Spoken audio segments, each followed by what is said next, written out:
What If the Golden Girls had been filmed in Belleville was a headline the Belleville News-Democrat did, which I loved.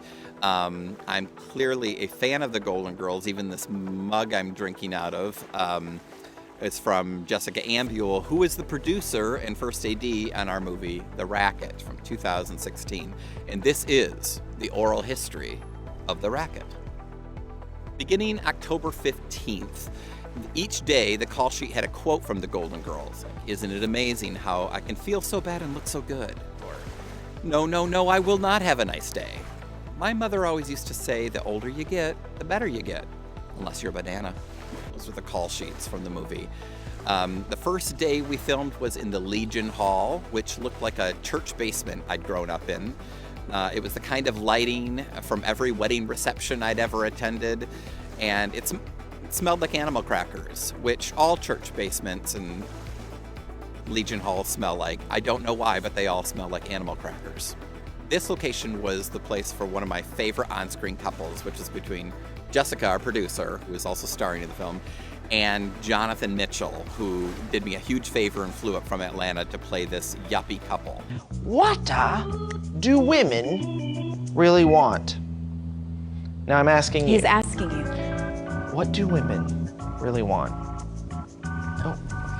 To be loved authentically for who we really are on the inside. Wrong. Truly, it's one of my favorite comedy scenes I've ever made.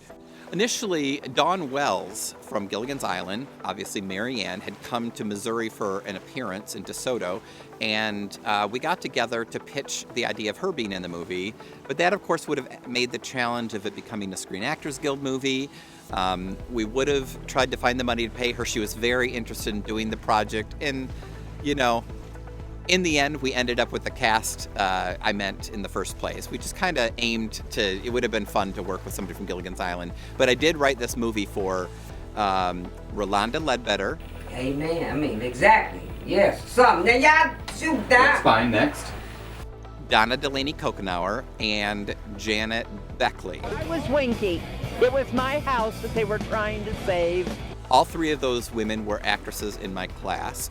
And then we auditioned for the fourth lead role, and we ended up with Helen White, who had been in Proximity. So it all worked out. The four people who were supposed to star in this movie did star in this movie. I also definitely wrote the role of the grandson for John Wesley Hopkins, who was in my children's acting class. And he is a prodigious singer and guitarist, and really gave me the ending, the heartwarming ending that we needed for this film. We had several villains, Kasia, Delisa, Dominique, and my friend Ryan. You know, it was different to have to be mean to old people. I'm very nice to old people, I promise. And of course, the biggest comedic villain was Tom Oldcroft, and the role was definitely written for him. There's an infomercial director named Rowan, who was a terrible person. That's a great thing to be in a comedy. What does it feel like to be the wife of a star? Shh, don't tell him that. These women start a cult. And so all these young millennials come along and they join the group, and they were from my acting class as well. You know, Ariel and Jeremy, Matt, Ray, Joe and Daniel, Nate, Megan and Danielle and Jennifer. I loved the Miracle Water infomercial that the bros did. And what a time we had. Yes, we did. And because it reminded me of my start in public access TV and that really bad, like, VHS quality. There were so many future circa 87 stars that were just in bit parts in this movie. Kelly was in it, and Jill, Karen, I believe it was Angelique's first movie. Brooke Harrison was just a little girl with rubber bands still on her braces. Preeti Jaharwar had just a small role in it. I'm so excited because this was her dream always to be in the film, and eventually she's in. Is this your first film? This is my first film. And then 3 years later, she would be a leading lady in our movie Smile for Me. We filmed in a 200-year-old historic house.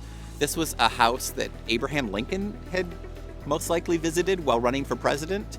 Belleville's the town where his best friend lived, and this was one of the only houses that existed at the time.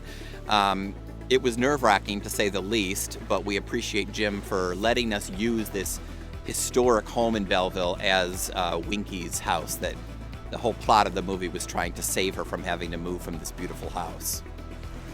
We also filmed at the world's largest ketchup bottle in Collinsville, Illinois, thanks to Mike Gassman. I'm chairman of the World's Largest Ketchup Bottle Incorporated, and we were really honored when Dan asked us to be a location for his film. It was a thrill to film in a mine in Crystal City. We had all the kids playing, well, they start to play like... I was a slave mule. A slave mule. Yeah, slave mules. The kids played slave mules in a mine, and it was really funny. It was really fun to shoot in this mine. PBS came to do a story, Channel 9, but we did have an incident where I wanted all the kids to look dirty, like child miners, child laborers, and I told them to pick up some dirt from the ground and wipe it all over their faces and arms so they would look dirty. And their parents were all there and everybody was doing it.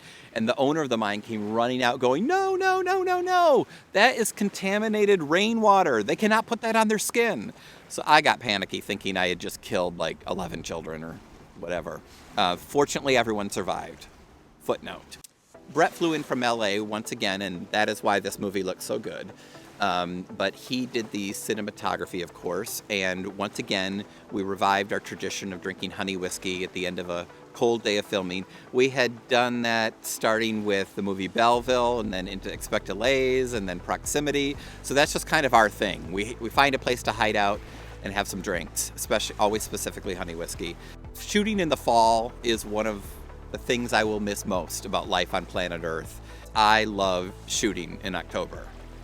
We had a great crew. In addition to Brett and Jessica, Jake LaPierre was our first AC and the colorist. He's what made that final look of the movie so great and really pops in production.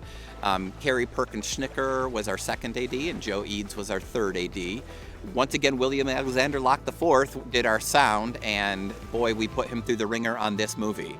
Of course, Jeffrey Birch once again killed it with his score. His whacked out version of By the Light of the Silvery Moon for the closing number is still one of my favorite musical compositions in any of our films because it is so lively, so comedic, and so full of personality. He just cut loose on that track. The movie premiere was a fun time outside. We had Dallas and Ray J on the red carpet, and we had Susie Whirl Larkin on the red carpet.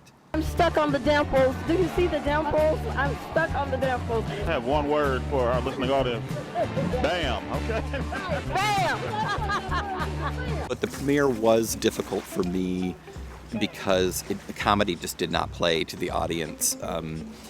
It was not the Lincoln Theater's fault. It really is a lesson that I learned, which is that comedy has to, a smaller space is better. This theater had 500 seats, and the crowd was excited to see it, but it was such a letdown after a year of working so hard on this film to just kind of have it play flat. So in the future screenings, we showed it in a smaller theater, and it got a lot more laughs. Lesson learned when it comes to that. It's so difficult when all your hopes and dreams kind of come down to one final screening. But that doesn't take away any of the fun that we had making The Racket. Enjoy it. The Racket. Enjoy it. Right. You did so good. Yeah.